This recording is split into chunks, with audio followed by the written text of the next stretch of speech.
Welcome to the Love Dog Podcast. This is episode 3. I am your co-host, Raina Butcher, here with our host, the lovely Dr. Sarah Hensley. Hey, hey. Hey.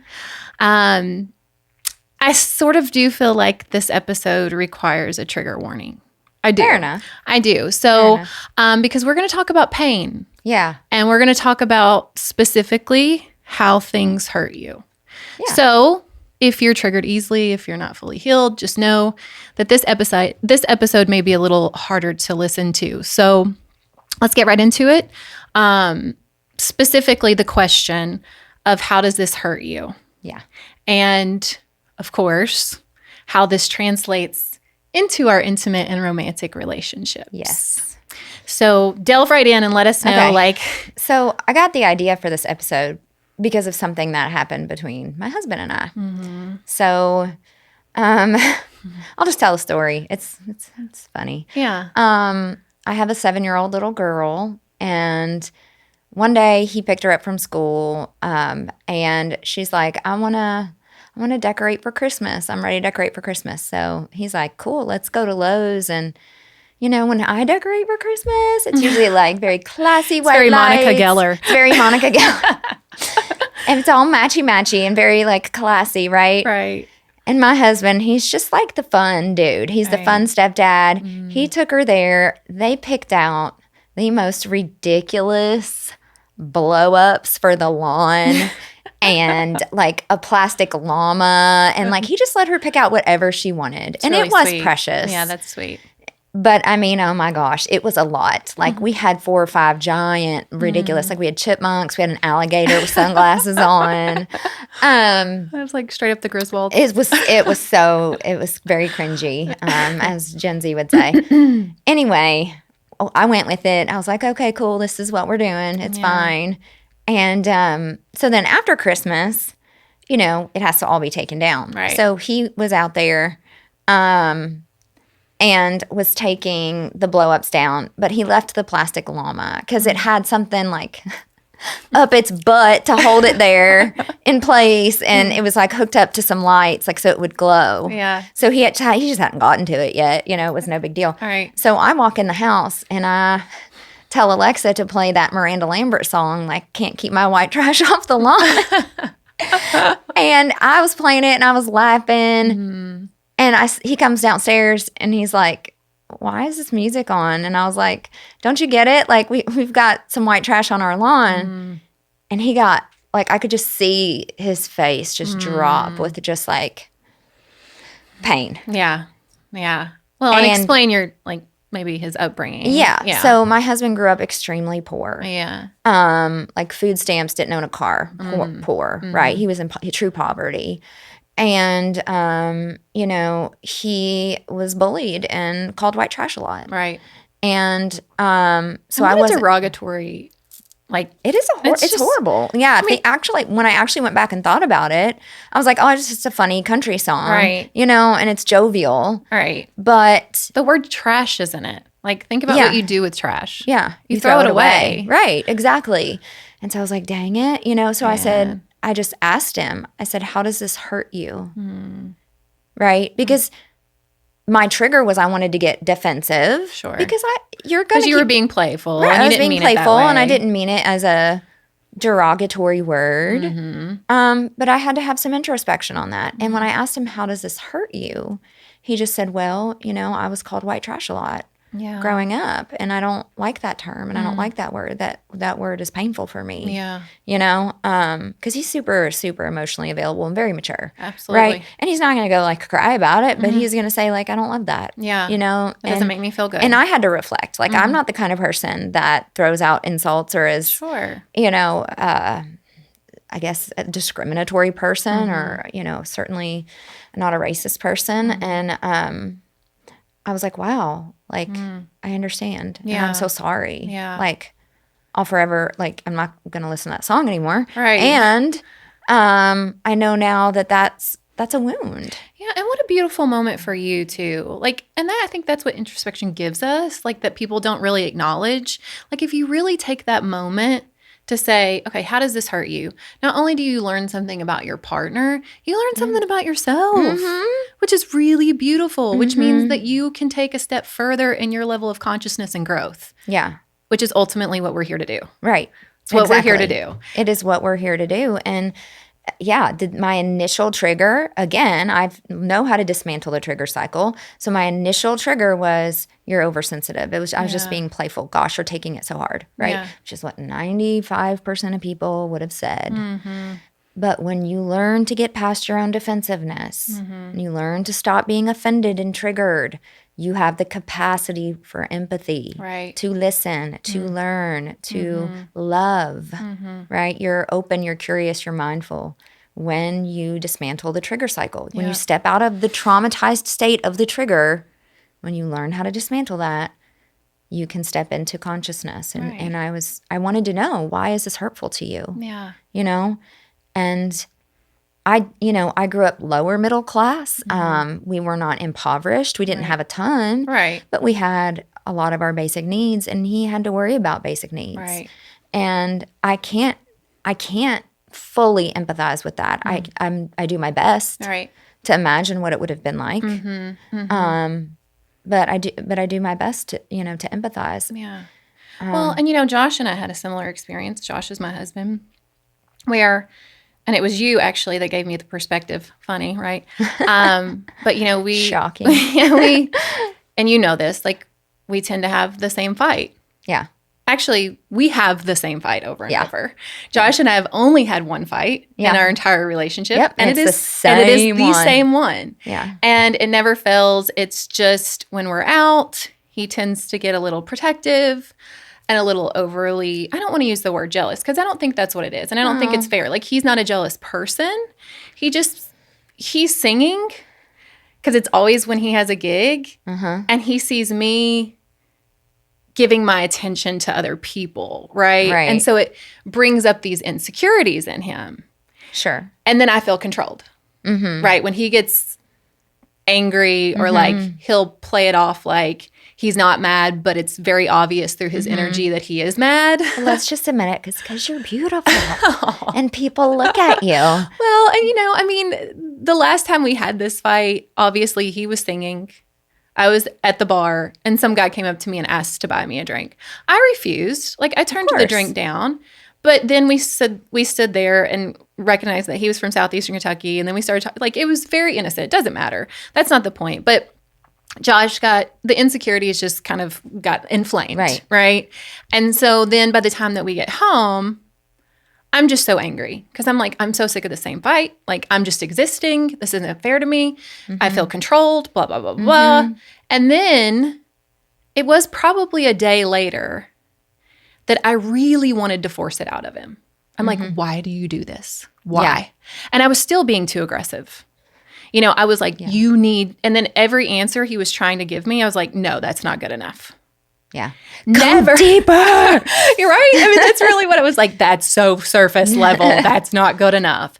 And never once until I came to you and told you about the fight that you said your exact words, can I say something to you without totally offending you? And I was like, absolutely. I'm here for it. Which is what I love about our friendship. Yes. You said, do you think that maybe due to your promiscuous sexual past, which I openly admit, and sharing that with Josh, because I'm an oversharer, not out of FAs are oversharers. Not because I'm not an oversharer out of like to persuade jealousy in him. I'm an oversharer because he's my confidant. And you've grown and you've learned and you've healed that part of you that was driving that. Right. And so I share it as this way to really to avoid the shame that comes from it, because it's the only way to avoid the shame from it.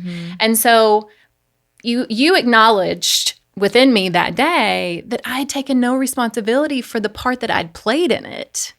Right. And so I never once had looked at him and been like, how does this hurt you? And how did I play a role in that? And so it completely, and I always say, like, miracles happen within your relationships when your perspective changes. For sure. Like, it's never when you go on your trip and then you come back. No. Like, so many couples think, well, when we go on this trip, and we get back, everything's going to be okay. No. No. You're going to be the same. Yeah. You're going to be the same dumb people you started out being. Miracles happen within your relationships or within life in general when your perspective shifts. For sure. And so that moment was just so beautiful. And I was actually able to go back to my husband and just say, hey, I know I was being so aggressive in my questioning of why you continue to do this and never really looking within and the fact that, I have overshared these things about my past and maybe you're not feeling subconsciously, you're not feeling like For sure. you're up to par, which is the furthest thing from the truth, right? The furthest thing from the truth. But I feel like it was such a beautiful moment too within our relationship because it allowed us to get closer. Yeah. Which is what conflict should do. Yeah. Conflict should bring about more closeness and more trust because when conflict is solved kindly and lovingly and respectfully, and it leads to deeper understanding of yourself and your partner, it creates more trust. But so many people are stuck in the worst, most toxic conflict cycles, and they are insanely defensive. Yep. And defensiveness and being offended is the death of any relationship. Yep. And I truly believe that your level of defensiveness is a complete mirror of your own self-worth. Yeah. Right? If you feel the need to defend yourself so strongly, you must not know who you are. Yeah. You don't feel worthy enough. Yeah, you don't, if you have no tolerance for somebody having a perspective of you that doesn't quite match your own, you must not be really solid in what you know to be true about yourself. And the thing that, that mentality, I think the reason it baffles me so much is it's because there's no growth in it. And so I'm like, why would people want to get stuck there? Why do people get stuck there and then can't move out of it? I see people every day that cannot apologize, that cannot take a shred or lick of accountability, 0% self-awareness, only can point the finger at their partner, only can blame shift, that continually justify their bad behavior. Like, well, I did this toxic thing, but it was because my partner did that toxic thing first. Right. It's the mentality of a 5-year-old. And it doesn't trauma. work. It's relational trauma where, the ego is so big, right? And if you want to get Freudian, it's like that super ego didn't really develop properly, right? And it's so hard to get through. It takes a lot of work to break that barrier with my clients that are like that. And they have some avoidance. Most of the times, the worst is the fearful avoidant who leans dismissive. They're the worst. Yeah. They're the absolute worst because they have the deepest need to be understood. And so if they feel misunderstood, even in the slightest way, they get extremely defensive. Yep. I've coached. I can think of the one that I coached that was probably the most severe in terms of being the fearful avoidant who leans dismissive. And nothing I could say would dismantle his defensiveness. Nothing. It was always about his partner. It was always, well, she does this, and therefore I can't do this. Right. And I mean, it's the definition of resentment. Yeah. And it's just this transactional model of relationships that just isn't representative of love. No. I always tell, and I get this on my videos on social media, why do I have to be the one to change first? Why can't they change first? And I'm already like, you're not capable. Yeah. You're not capable. Doesn't work that way, honey. You're not ready. Yeah. Right? I mean, what was it? Gandhi said, be the change you want to see in the world. Be the change you want to see in your relationship. Yeah. See how that works out for you. Yeah. It's going to work out better for you. It usually works, yeah. Yeah. And in the meantime, again, talking about the person that God truly wants you to be, that is Jesus-like. Oh, yeah. That is Jesus how laid his life down for everyone. That's for how the Jesus, murderer, the liar, the thief. He laid his life down for everyone. And you can't even apologize. Think of the vast difference. If you can't even apologize and take accountability. And I always have people like, what if I'm not wrong? What if I'm not wrong? And my answer to that question is, Does it matter? Yeah. Yeah. Would you rather be right or would you rather be loving? Mm-hmm. And does it matter? And is it really a question of right or wrong, or is it really a question of whose reality feels more correct? Right. Right? Because everybody's entitled to their own reality. Two people can go through the exact same situation and experience it immensely differently. Totally. So what good does it do to argue that you didn't see it through my lens perfectly, so we can't move on? Right. And I mean, just finding a solution where, like, you just radically accept that maybe this thing about your partner is okay, right? It's okay. I mean, as long as it's not like cheating and abuse, right? But maybe like, you know, like I understand that Josh, like I understand that sometimes his insecurities come out if he feels like I'm not giving him all my attention. I understand this about him. And in turn, like this is what partnership should be. Like I'm a mirror for him, right? So I show him like, no, this isn't okay. And so then, you know, that one fight that we've had has become less and less over the years. Yeah. Right? Because we've come to an understanding and a mutual solution. Like nobody's right or wrong. Yeah.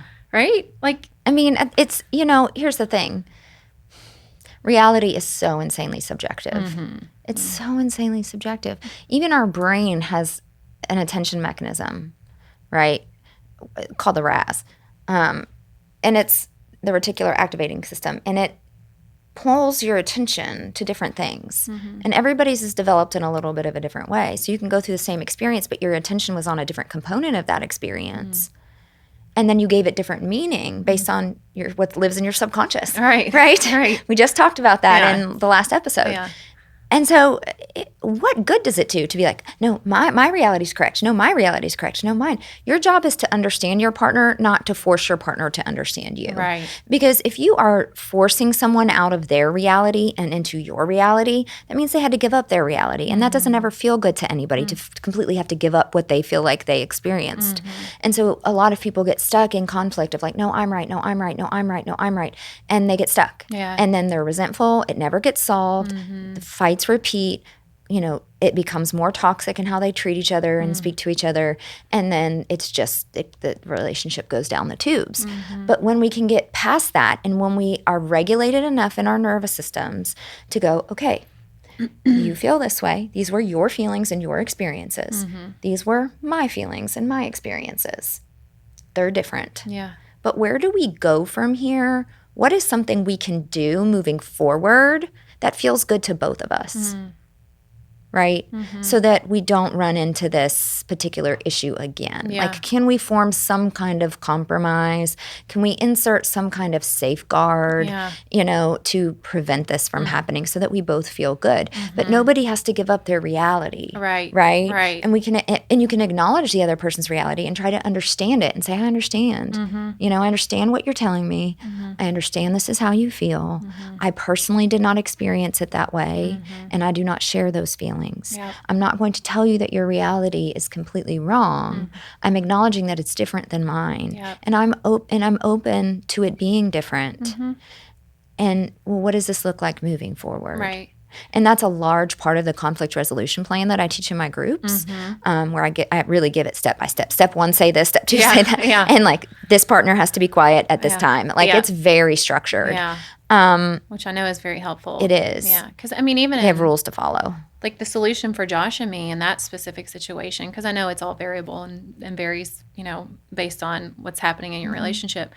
But I just told him, you know, if he starts to exert that energy again next time we're out, I was like, I'm just going to choose to leave. Like, you're going to know, like, when I'm like, hey, I'm leaving. And then you'll know. Like, you'll know that that's what you're doing, right? I'm not going to make a scene. It's not going to be some rebellious behavior. I'm just going to nicely say, hey, this is turning and going in a direction that we've been down before. And so I'm just going to leave. Right. And we've agreed to that. Yeah. And that gives him an opportunity to stop and go, okay, you know, am I triggered right now, and am I acting out that trigger? Right? Instead of, you know, and here's the deal, like, you're very extroverted, you're very beautiful. You've lived in the city forever. You know everybody. You know, people are going to come up and talk to you. You know, men and women. And I've seen you turn down lots of men to, you know, I mean, they hit on you. And you're like, oh, no, thanks, I'm married. Yeah. You know, I'm happily married. That's my husband up there. Yeah. You know, and look at him. Isn't he so awesome? Cute? He's so sexy. But I can imagine, you know, being Josh when he's just up there, it's just right for him to see everybody coming up to you, right? Right.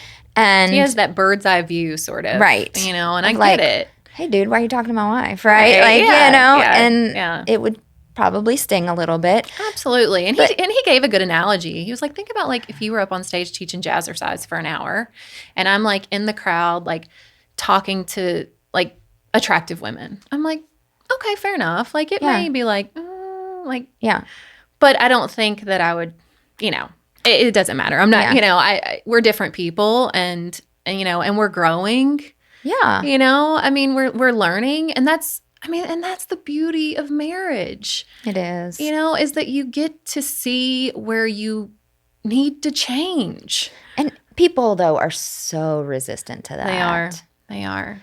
Oh, they're so resistant to that. I mean, so many couples that I coach come in and they start out with this mentality of it's just all their fault. And can you fix them? Yeah. Right? Yeah. And I'm just like, I am baffled by how many humans truly believe that they operate 100% perfectly. Yeah. And they are completely above reproach. And that they have no self-reflection or growth to do or improvement to do. It's like, wow. Such a naive point of view. But I mean, is that coming from this? I think in some people it comes from this like insanely narcissistic place. Yeah. Yeah. And then other people, I think it comes from a severely wounded and damaged place. A place of pain, for sure. Of severe pain. And even the theory around narcissism is starting to change. Like there's people who have really challenged the whole like core shame and that's what drives narcissism. Yeah. Like, no, they really think they are that great. Yeah. You know, like they really truly believe that they are that special. Yeah. And that's really that, you know, I think it was Craig Malkin maybe. Can't remember. He wrote a book about like the new views on narcissism. And some of the new science is really suggesting it's not about core shame. Like they really just do believe they are that great. I've been very close to a narcissist in my life, and I can honestly say, no, he really thinks he's that great. Yeah. It's 100%. It's not a persona. It's not a shield or a defense mechanism. I don't know. Yeah. I've you know, we could go down that rabbit hole. Oh, we'll, for sure. We'll do another episode on narcissism. Because I have a absolutely. lot to say about narcissism. But bringing it back to how does this hurt you? You have to be non-defensive enough to ask that question, not only about yourself, but about your partner. Yeah. Right? Yeah. And gosh, I'm always asking, why do I do what I do? Yeah. Well, and I think the reason why it's such a difficult question for people to ask one themselves is because they have to come face to face with their own pain, which is really difficult for people. Right. And then, of course, asking their partner the question of how does this hurt you? Then they're triggered by their partner's pain. For sure. So then it becomes hard for them to ask that question to their partner too. Right. Because they're triggered either way. Right. And their partner might be hurting because of something that they did. Right. And they have to face the fact that they're not a perfect human being and may have operated in a way that hurt your partner. And what I tell people all the time is like, you need to learn to love your partner in a way that they need to be loved. That is part of the true definition of love. You don't just love someone in a way that you think they should be loved or that makes sense to you. And I give this analogy in my practice. You know, my husband loves to have his back scratched. He thinks it's wonderful. He would just let me do it all day long, you know? And I actually, like, I'm very sensitive. And, you know, I think from all the years of trauma, and I don't really like my back being scratched unless I have an itch. And it's just like, scratch it and then stop. Same. I just don't like the feeling of nails on my skin. And so what if he was just like, coming up to me and scratching my back all the time. And I'm like, hey, I don't like that. It doesn't feel good. And he's like, well, I like it. I think it's a great feeling. What's wrong with you? You're just too sensitive. I'm going to keep doing it. That would make no sense. No. Most people can hear that example and go, that's ridiculous. But we do it to our partners emotionally. Right? I'm going to do things that I know hurt you. You've said that this hurts you. And I'm just going to keep doing it because I think you shouldn't be hurt by it. You're oversensitive. It's the same thing. It's immature. It's unaware. It's lack of accountability. It's unwillingness to love in the way that God wants us to love, which is, learn about your partner's pain. Yeah. And sidestep it if you can. Yeah. Right? Or help them work through it. Yeah. And stop gaslighting them. Your partner. Yes. Because that is gaslighting. Yeah. To be like, oh, this hurts you? Well, okay. Well, sorry about you. And oh, by the way, you're too sensitive. Yeah. Oh, you just told me that doesn't feel good to you? Oh my gosh, you're so sensitive. Yeah. Oh, that's like my pet peeve. And I'm not saying that people aren't too sensitive. I've been too sensitive my entire life. Yeah. And it's been a blessing and a curse. And I try to work on that. I try to work on, because I have become largely unoffendable. I think I've really, really 100%. made so much progress on my level of sensitivity. I mean, I'm fairly bulletproof. But at the same time, I do still have some wounding that if triggered, it would be more difficult for me to work through. Yeah. I mean, I could probably still hold my own and be pretty disarming and conscious in how I responded. But my husband knows that about me, so he doesn't do it. Right. Yeah. He doesn't do it. Yeah. Because he would be like, wow, my partner would, my wife would really be hurt by that. Yeah. And people will be, this is walking on eggshells. Oh, really? Learning to love someone in the way that they need to be loved as an individual human being who's had their own unique experiences in life and unique hurts and wounds and pain. That's walking on eggshells. Maybe you just don't deserve to be in a relationship. Or maybe you just don't know what love is. Like that's because that is the definition of love. It is. Love is sacrificial. Very much so. Yeah. And it's just acknowledging, hey, like it's okay, right? It's okay that this person is this way and it's different than me. And I still love them regardless. Right. And I think that's why God loves marriage, for those reasons, right? If you can be sacrificial. Absolutely. And, I'm not all about complete self-abandonment and not having boundaries either. I mean, people could take it that far, and that's not what I'm saying. Right. What I'm saying is that all human beings have pain.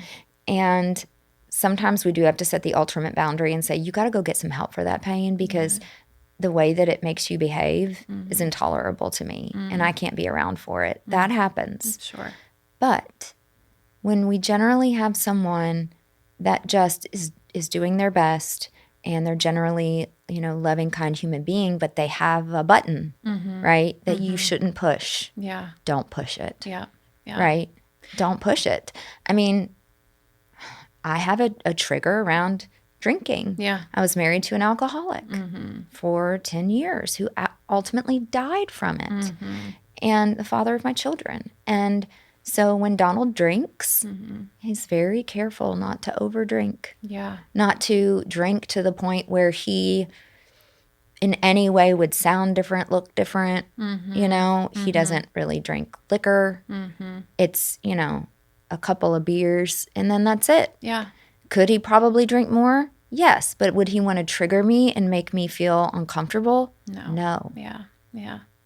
And you guys have had to evolve. And and that's like that. I feel like that too is like something that people are too willing to give up. For sure. In relationships and marriage too. Like when the tiniest thing goes astray, like, or their partner does something that they don't like, or their partner just does something that they're like, oh my gosh, people are just too willing. I feel like in our parents' generation, like they weren't willing enough to give up, and then our generation comes along and we give up too easy. Yes, and, for sure. And it can't be that way. It just can't, because it's not always that detrimental. Right. Well, part of the problem, I think, with our parents' generation is, they didn't give up, but also they weren't willing to change themselves. Right. They had, I think, I'm just going to speak for my parents. My parents have very little self-reflective ability. I mean, it was like they are who they are, right? Right. Yeah. It's funny because I think my dad definitely had more than my mother, and I'd say my dad had more trauma than my mom, and which is another interesting thing if we think about it. Like, does the more trauma you have make you at times more introspective? I think it could depend, because I've seen both. Within your practice and coaching. Oh, for sure. Like I've seen a lot of FAs who are like super, I feel like the ones who aren't as introspective are the ones who lean avoidant. Oh, yeah. It's the FADA. That's why I say, the FADA is, so hard. Yeah. And the true dismissive is not very introspective. They don't even have So many DAs don't even have a stream of consciousness. I know, that baffles me. Like, I can't even wrap my mind around that. Yes. It doesn't make sense. For our listeners, stream of consciousness is the ability to hear your own voice in your head. Yeah. Yeah. And there's different levels of consciousness. Like, you can think conceptually without a voice in your head. Yeah. And that's the lowest level of consciousness. You think in concepts, right? And then you have to concentrate on forming words to those concepts. And so it's an extremely slow processing, right? Yeah. And then we have the FAs usually that lean more anxious, have a higher level of consciousness where their brain speaks, right? Like, my brain is like blah, blah, blah, blah, blah, blah, blah, all day long. And then there are people who reach the highest level of consciousness. Well, there may be even higher levels than this. I would say a higher level of consciousness of observing their own thoughts in real time and challenging their thoughts in real time, right? So I don't even think in words. I think in words all the time, but I accept whatever those words are. And then I think in words, but as they come in, I challenge them from a higher place of self. That's the goal. That's the goal. That's what I teach people to do. And you know what I think is interesting? A lot of people in my groups are talking about rumination, and they're ruminating thoughts that keep them very stuck in defensiveness, right? It keeps them stuck in like this defensive responding because they can't let go of some pain or issue that constantly comes up, right? And sort of almost re-hurts them, re-traumatizes them all over again. And some of us have brains that are built towards rumination. Trauma causes rumination as well, but they don't know how to beat that, to take their defensiveness down, right? Because every time they try, that thought about how hurtful it is just comes right back. Yeah. And what I tell them is, well, when you learn the metacognitive skills, you have to confront that really untrue or very catastrophic thought with the same exact logical response over and over and over and over again. And the funniest thing just hit me today before this podcast. My brain is still a very ruminating brain. Yeah. I still have a very ruminating brain. But you know what my brain is, what's going through my brain all day long? What? Songs and TikTok sounds. Because my brain is happy. Right. So when negative thoughts come in and my brain's like, she doesn't participate in that. And I shove those, I'm like, no, bye. Yeah. In the name of Jesus. Yeah. Like, all that my brain knows to do is just bebop along to songs all day. That's awesome. Because my brain is like a radio. I wonder if there's anybody else out there who has like a radio in their brain. Oh, for sure. Sometimes I wake up every morning and I'll have a different song in my head. Yeah. And I think that is kind of the sign of a really happy, healthy, joyful brain. Yeah, that still ruminates. Sure. Yeah. Right? Yeah. Because of trauma. All right. But, or circumstances. Right. Yeah. But if you're going to pick something to ruminate on, why not music? I mean, music is... Absolutely. Yeah. Wonderful. Music's healing. It is so healing. And it's wonderful. And so, that's my sign of like, my brain used to be ruminating negative thoughts. And now it's just like... Now it's just like, it's got little TikTok tunes in it and everything. It does, yeah. I think that's great. Well, I know that specifically within your practice... I think the thing that really sets you apart and makes you different than, say, therapy, right? Traditional therapy, is that you really take people past the understanding of their pain. Yes.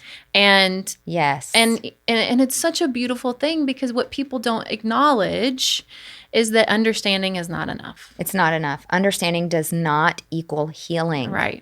I knew why I was messed up for a lot of years. You knew your wounds. I knew it. I knew I knew where they came from. Yeah. I knew pivotal moments in my life that they could be mapped to. I knew that my responses weren't healthy. I had self-awareness and understanding was not my problem. I had a PhD in this stuff. All right.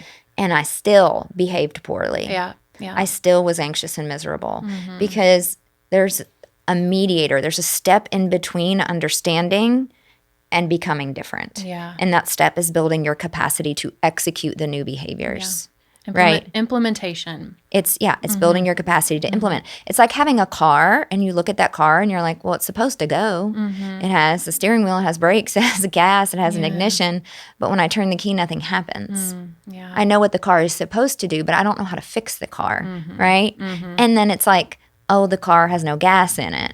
Right? So capacity building is like putting gas in the gas tank. Yeah. Right? Yeah. But most people are walking around and they don't even know that the gas tank's empty. Yeah. They have no idea. And they have no idea like how to fill up the car. Yeah. Right? So that's what I do. I've helped build people's capacity through becoming an authority over your thought world, through training your nervous system to stay regulated and to know what the correct healthy behaviors are, that then you have the capacity to execute. Yeah. And that's freedom. And you know, if you are dealing with pain, which we all are, but you want to get past the point of understanding your pain and really get to this place of freedom where your relationships are thriving and the tunes in your head are just Tik-Tok beat bopping. Yeah.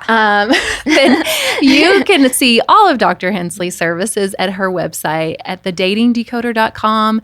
And listen, guys, if you've enjoyed this episode and the episodes prior and the episodes to come, please like, share, and subscribe. Yes. We are so happy that you are here, and we are just so thankful. happy and grateful to be sharing this knowledge with you.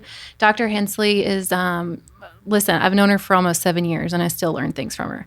So there's more to come, and please stay tuned. And until then, love, peace, light, and perspective. Farewell.